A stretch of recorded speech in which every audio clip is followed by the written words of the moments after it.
¿Escuela pública contra privada? ¿Cuál es mejor? Quédate con nosotros, estás en el podcast de Biomédica.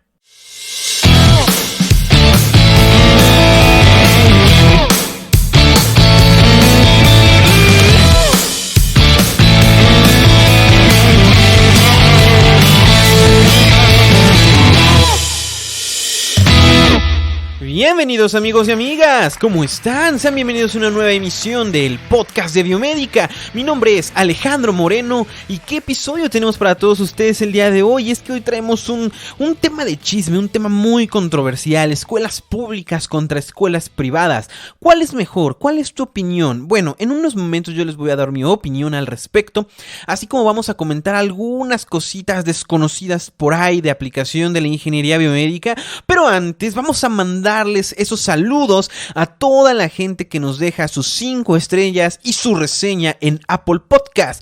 Vamos a empezar con SupiCloud, o creo que así se escribe, pero estoy muy seguro que la persona detrás de ese nickname es Héctor, que nos dice: muchas felicidades Alex, excelente elección de los temas. Héctor, un saludo hasta los United States. Como lo dije, mi inglés es horrible.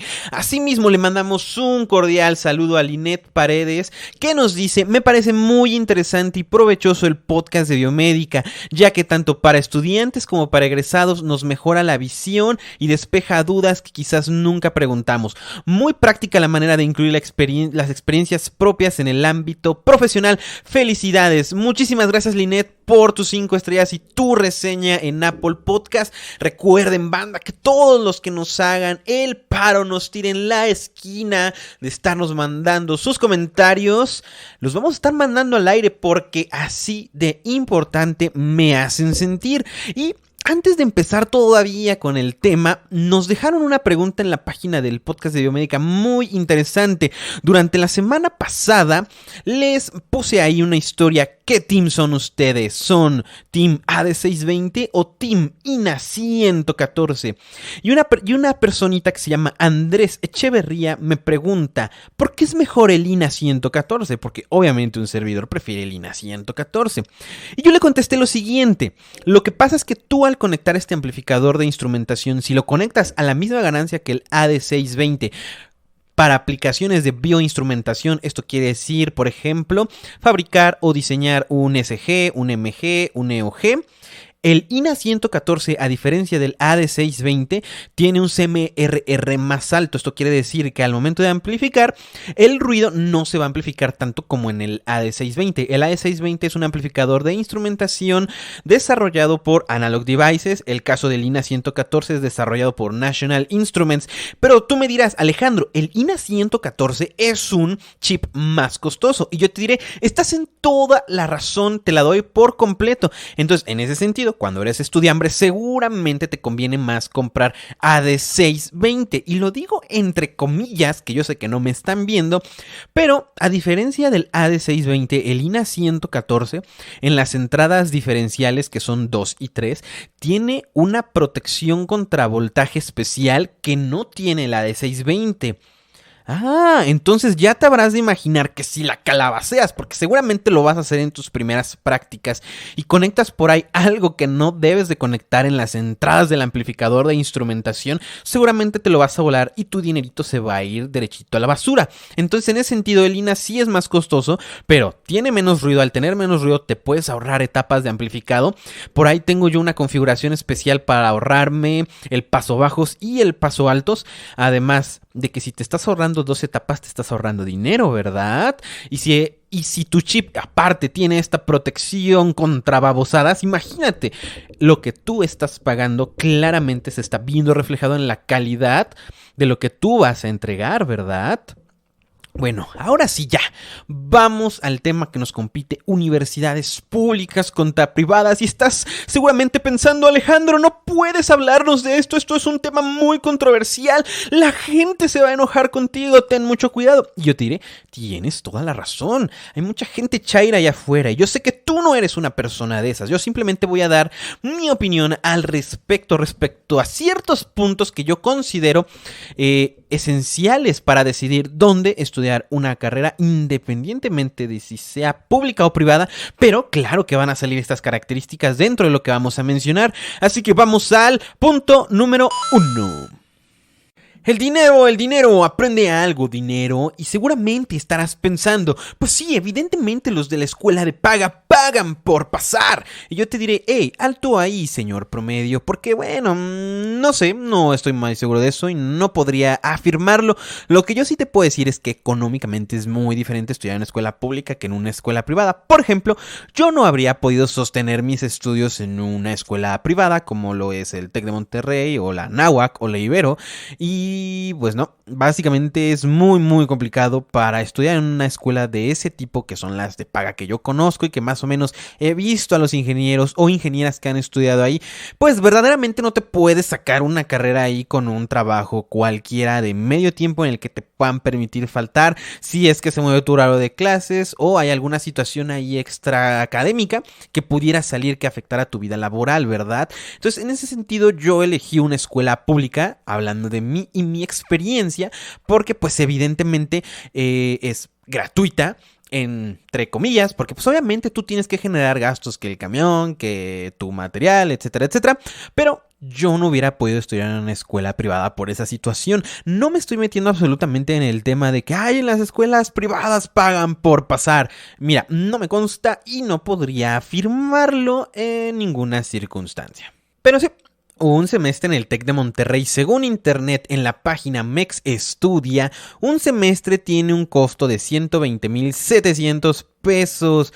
Yo la verdad no lo hubiera logrado definitivamente en el TEC de Monterrey. Si hubiera conseguido un trabajo de medio tiempo en el McDonald's, no creo que me hubieran pagado esa cantidad y definitivamente mi familia no podía solventar ese gasto. Posiblemente estoy diciendo una tarugada.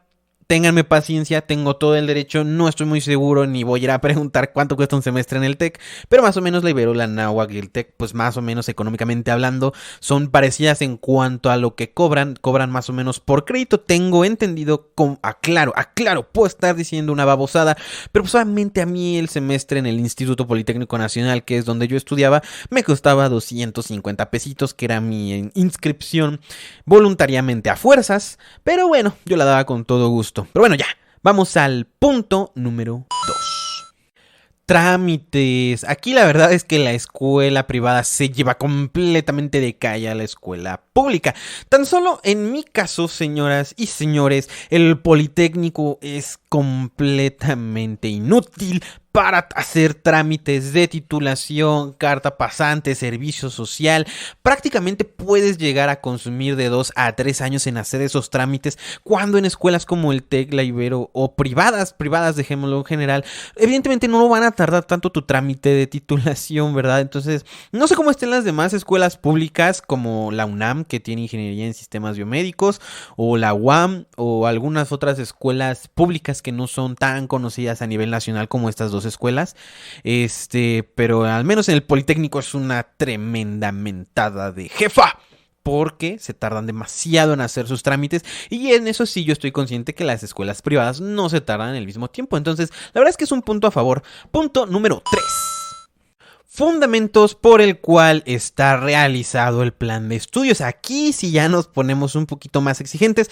No conozco el plan de estudios de las escuelas públicas en su totalidad, ni tampoco el de las privadas, pero sí tengo que mencionar algunas cosas que de cajón tiene que llevar un plan de ingeniería biomédica, como lo son matemáticas, física, química, la parte biológica, que en este caso pues sería biología celular, físico-química, electroquímica, bioquímica clínica, morfología, fisiología, fisiopatologías, también evidentemente la parte ingenieril, que es electricidad, control, electrónica, bioinstrumentación, procesamiento de señales, procesamiento de imágenes, programación en general, sensores e interfaces.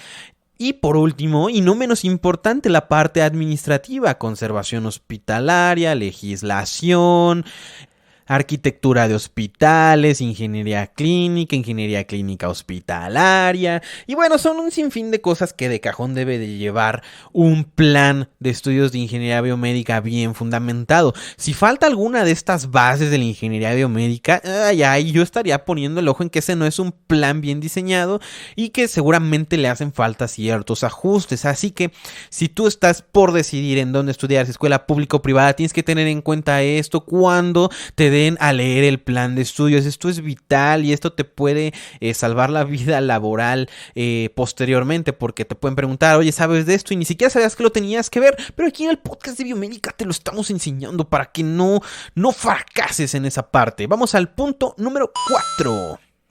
Que el plan de estudios esté acreditado. Aquí seguramente muchas escuelas privadas se van a voltear porque aquí es donde muchas fallan, sobre todo las que son en instituciones donde son muy nuevas. Que está acreditado. ¿Por quién, Alejandro? ¿Por ti? ¿Porque tú lo dices? No porque yo lo digo. Tiene que estar acreditado, por ejemplo, por la CASEI.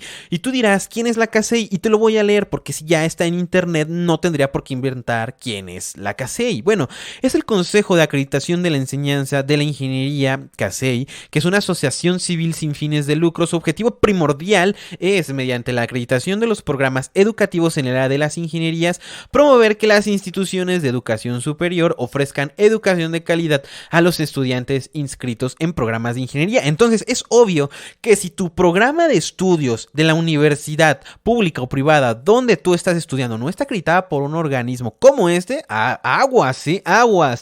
Esta organización opera desde julio de 1994 y es el primer organismo acreditador de programas de estudios de licenciatura en México y está reconocido por el Consejo para la Acreditación de la Educación Superior AC, COPAES. Actualmente cuenta con el reconocimiento internacional de Washington, el cual forma parte de la International Engineering Alliance.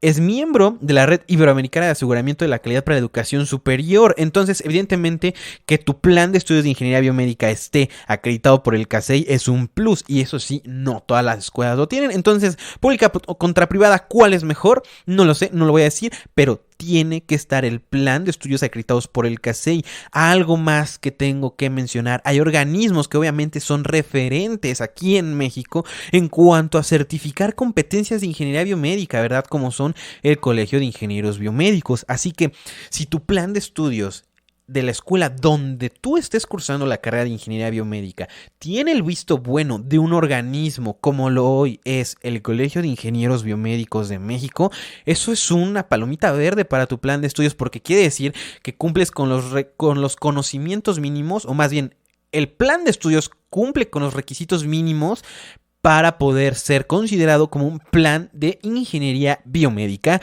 Punto número 5. Clasismo. Y seguramente alguno de ustedes ha vivido esto, que por ser de una escuela o de otra te piden que te abstengas de mandar tu currículum para encontrar un trabajo. Y en este sentido, tanto escuelas públicas como privadas salen perdiendo porque pues hay sus excepciones para ambas partes, tanto como trabajos donde no te aceptan si vienes de una escuela pública o alguna escuela pública en específico, como hay trabajos donde no te aceptan si vienes de una escuela privada o de una escuela privada en específico. Como sea, si tú estás buscando un trabajo en una compañía en especial que sabes que maneja o tiene este tipo de prácticas, seguramente te convendrá, antes de entrar a estudiar, revisar si esa compañía de tus sueños pues te va a admitir al acabar tu carrera. Último punto: exámenes. Y no me estoy refiriendo a los exámenes que te hacen de las materias, sino los exámenes de ingreso para la escuela. En este sentido, las escuelas públicas, como lo son referentes como la UNAM, la UAM, el Politécnico, que podemos encontrar referencias de ellos a lo largo del mundo y son los que más conocemos, por eso los estoy mencionando, pues te piden hacer cierto examen que sí tiene cierto nivel de dificultad y que no cualquiera puede pasar, aunado a que evidentemente los cupos son limitados, porque pues mucha gente quiere entrar a estas universidades, a diferencia de las universidades privadas, donde pues es un examen que sí es meramente trámite, tienen que admitirlo cualquiera que pague ese examen y tenga el dinero para inscribirse a la escuela, evidentemente no lo van a dejar fuera, ¿verdad? Y si no pasa ese examen, lo pondrán en algún curso de nivelación, pero dejarlo fuera como tal, ¿no? En ese sentido, la escuela pública en ese sentido es más rigurosa para poder entrar que la escuela privada. Pero bueno, ya mencionando esto como punto final y haciendo una retrospectiva de todo lo que mencionamos, cada una tiene sus características muy particulares y solamente mencionamos cosas que hay que tener en cuenta antes de iniciar una carrera en una escuela pública o privada. En ningún momento estamos diciendo que una es mejor que otra. Si ustedes esperaban que yo les diera una conclusión así, pues no, mis amigos, ¿quién les hizo tanto daño para estar criticando lo que hace una persona o la otra? Muy bien, pues eso ha sido todo por esta ocasión. Si te gustó, regálanos tus 5 estrellas y reseña en Apple Podcast. Por último, no olvides de seguirnos en nuestras redes sociales, Facebook e Instagram. Nos encuentras como @el podcast de Biomédica. Eso ha sido todo por esta ocasión. Yo me despido. Bye.